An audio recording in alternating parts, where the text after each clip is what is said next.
Our next speaker is Brian Hamilton. He's the co-founder and CEO of Sageworks, which is a financial software and information company. He travels very light, and for the next 15 minutes, his 6 PowerPoint slides are going to blow your mind.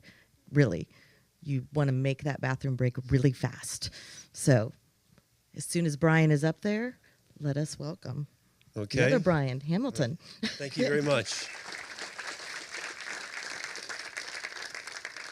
I have to confess something up front. I have to be sure not to turn this into an advertorial for Sageworks, but I think you'll know why. I'm giving you a little bit of a background as I start.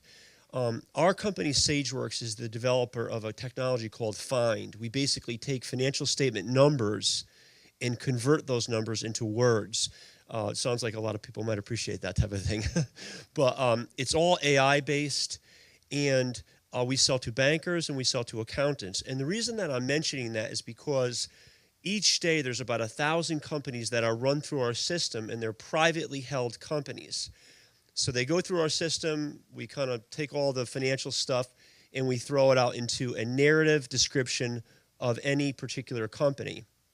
So what I really want to do is kind of change the paradigm a little bit, and rather just talk at you. I'll take some questions. Is look at me as a window to sort of the privately held company world, because we're gathering data on privately held companies throughout North America, and I think we can give you some insights on that part of the world, which happens to be a very significant part of the world, okay? I don't know if my first slide is up there, but I'll use my cheat sheet over here too. There are 27 million privately held companies in the U.S. There's about 5,000 publicly traded firms. It's fascinating to me, it always has been, because we all kind of sort of around know that. You know, we're aware that there's not that many publicly traded firms. And the number keeps going down over the last 25, 30 years. I don't know exactly where it is, but you know, between 5, 6, 7,000 publicly traded firms, 27 million privately held companies. The vast majority of jobs are generated by privately held firms. GDP is driven by privately held companies. So it's not a mistake, or it's sort of like one of these earth is flat types of things where we think, you know, obviously it's very important what's going on in Walmart, because the publicly traded world is where we put our assets. So we want to know what's going on there. But on an economic level, on a macro level, what's going on with privately held companies is very significant to everything that we're doing. And it's often left out of the equation, mostly because the conversation is around not just the investing world, but we know a lot more about these publicly traded firms than we do privately held firms. By the way, it's fascinating to me as well. We call it the privately held company world rather than the small business world, because, you know, you use the word small business and you get this picture of someone selling tomatoes at the side of a road or something like that. There's a little bit of, it's not arrogance, but it's a mental picture around small businesses. I don't know the exact number, but you'd be amazed at how many billion-dollar privately held companies there are, more than the publicly traded world. So we know it's an important place in our economy. Next one. Some interesting things that, you know, from our data, you know, just going to give you 3 pieces of information, then we can chat. The profit per employee at privately held companies is not consistently going up, but it's going up. About 10 years ago or so, there was about $10,000 in profit per employee, and now we're up to about $15,000 in profit per employee at privately held companies. By the way, you know, it's like Disraeli said, there's 3 kinds of lies. You've heard this before: lies, damn lies, and statistics. So I've got to be forthcoming on this. Sometimes in the journalism world, we deal with the media a ton at Sageworks. But, you know, they'll take a look at that one graph or that piece of data. I think it was on USA Today yesterday, as a matter of fact. And it's like, well, people are being overworked, you know. But there's a lot of reasons for more efficiency and profit. It's probably, you know, has a lot to do with technology. It is true that people are working longer and longer over the last 50 years. It's astounding. That's definitely true. But also keep in mind that the sales of privately held companies over the last couple of years have been a bit bumpy. So it's not like these companies are just rolling in cash and making tons of money. In fact, their profits have been largely flat for the past couple of years. So efficiency's getting better, but because sales have been bumpy, the actual dollar profit is holding steady. Go to the next one. This is definitely something we should all be watching. It is relevant to everyone in the room. There's no doubt about it. And to me, quite notable given GDP patterns over the last 2 years. The sales of privately held companies, over the last 10 years, you can kind of see it. Notice that started tracking upward, and it's a trailing average. So, we've got a bit of a trailing effect here.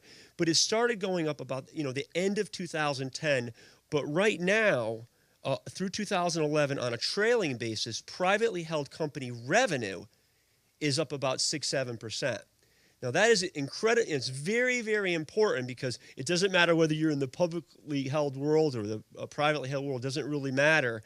As sales go up, profits tend to go up over time. People start hiring, things start to get better. So maybe, and we'll cross our fingers a little bit, this could be an optic as to what might happen over the next 12 months, where as sales go up, efficiencies get better, profits get better, people start hiring and making more money. Good for the investing world as well, because at the end of the day, as you all know, companies are worth what they generate in future net profit or cash flow. I mean, it's just the way it is. So, or it should be anyway.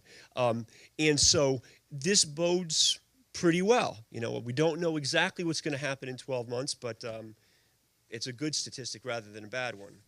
And I know most of us are looking at depressing ones lately. The next graph comes to gives you the incredible, enlightening conclusion that as sales go up, unemployment tends to go down, and you can kind of see that with privately held companies. As the revenue's going up, unemployment will slide. The big disturbing thing, I know it's been part of the national conversation. I wish I could tell you, why this is the case, but why are companies not hiring as sales are going up? And we've done lots of studies on this. I don't want to bore you with all the data, but the truth is I don't know the answer to that. But there's definitely a lagging effect between sales going up over the last 18 months, close to 2 years, and people hiring people. And I think Justin just mentioned what was it? Uncertainty. So it's a good escape clause for all of us, right? Everybody's uncertain. We don't know for sure. But again, over a long period of time, as sales go up, companies start to hire people. No matter how efficient they are, they will have a need for more people. So that's a good thing for everyone. I wanted to keep this part of the presentation very short and maybe just take some questions on, what is going on with this part of our economy, things that we have found at Sageworks. I want to just help you out with that. So I'm just going to, if it's okay on protocol, I'm just going to open it up and go ahead.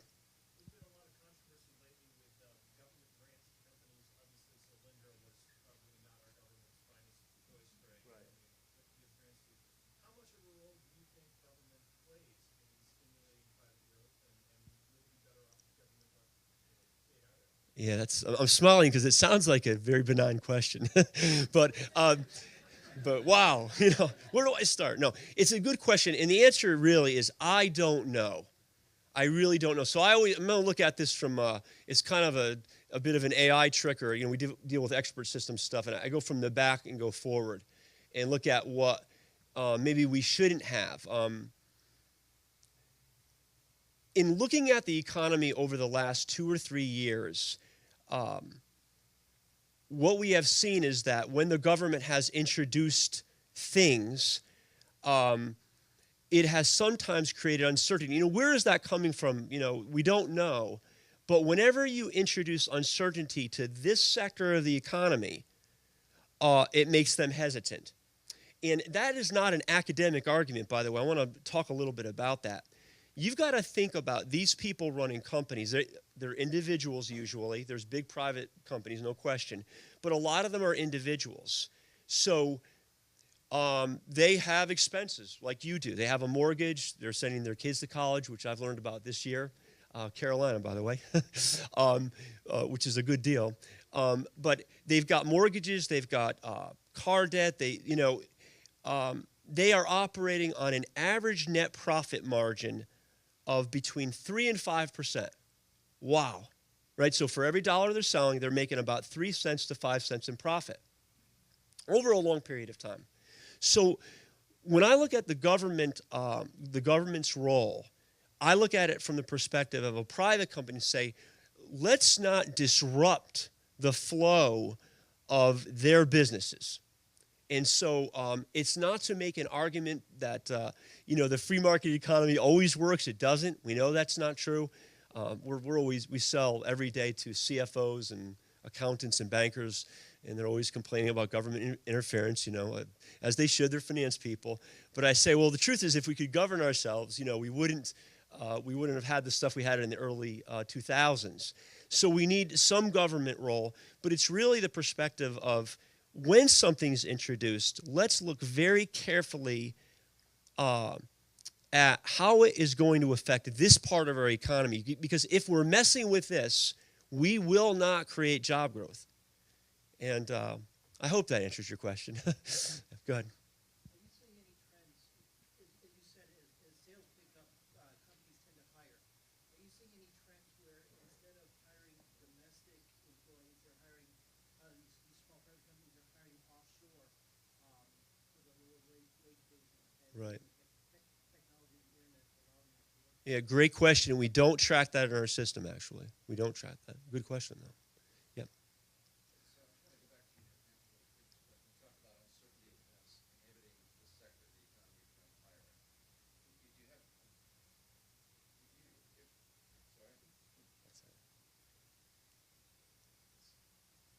from hiring. Do you have, sorry? Views on what are the primary causes of uncertainty for this sector of the economy? Is it tax rates? Is it something else? Is it the Middle East? There are all kinds Right. of folks that or things you could hold up. Do you have a list of usual suspects for uncertainty? Well, you can imagine I do. This is a segue from his question. I think that there's a time and place for everything. I mean, you go back to. I'm gonna give you a very specific answer to that question as best as I know.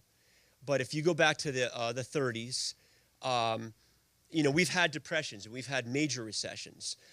When we're in it, of course, it's very bad. But if you look back to the early 30s, there was probably a need for some government stimulus to sort of get things going. There's uncertain returns even between 1931, 32, 33 to 1940. But there's probably a role, a positive role that can be played. But again, I look at it from what we don't want to do, and that's why I'm going to get kind of right to your point. I think right now introducing tax increases could probably add uncertainty. We're getting into these national conversations. It's fascinating to me, the bad billionaires or millionaires and how they should be taxed. And you look at that as a percentage of national debt. And I'm like, all right, this is valid. There's no question. It's a valid argument. National health care, valid argument, no question about it. But the point is, when do you introduce that? And really, from a policy perspective, what is the biggest issue that we've got to tackle? And to me right now, it's the national debt and unemployment. So, the president came up with a jobs bill recently. I think it's a nice idea to reduce the costs of those companies who are hiring people. So if we can give them tax credits for hiring, if we can lessen their tax burden, I don't see a big problem with that. I'm a little frustrated with the political argument, frankly, because Bush went through the same thing. Obama goes through it. No matter what they're introducing, everybody's piling on.